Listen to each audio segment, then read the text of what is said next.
This video is sponsored by the Methodist Church in Littleton, Illinois. For the next 1 minute, I would like you to keep all distractions aside, sit in quiet, and watch the northern lights over the community of Littleton, Illinois.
For me, these northern lights are an awesome event, much like an eclipse or a comet or something like that. And they're just magical.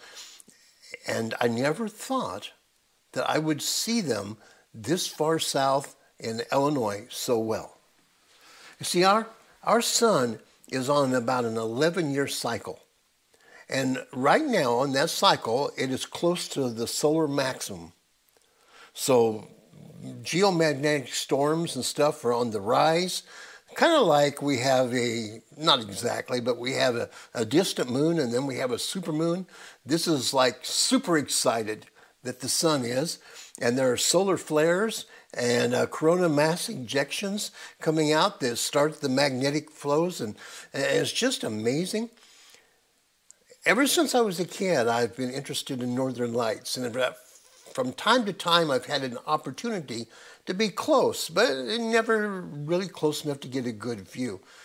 And now to see them, the whole lower 48 states being filled with northern lights, is just amazing.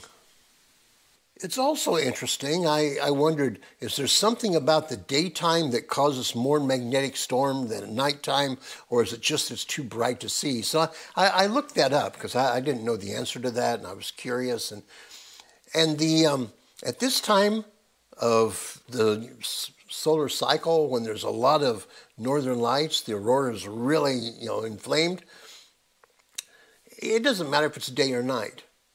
The aurora is still putting on its show day and night. The only difference is, which, as you can imagine, we can't see it in the daytime because it's washed out by so much other stuff.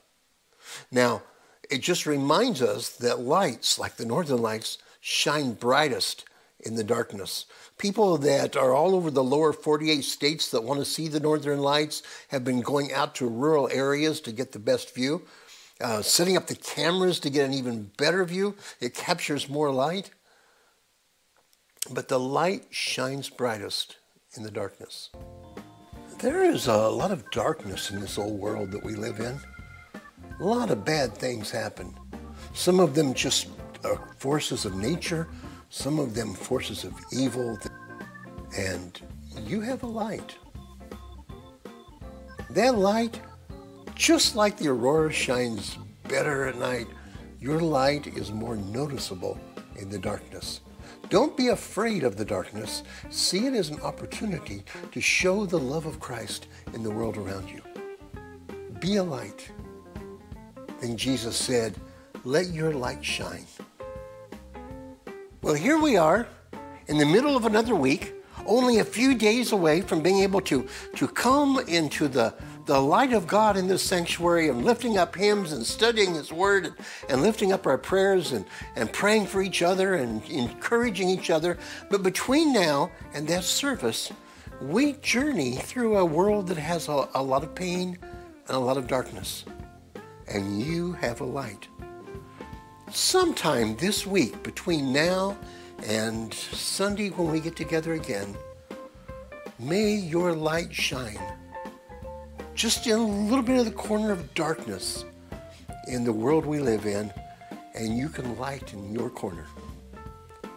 And may God bless you.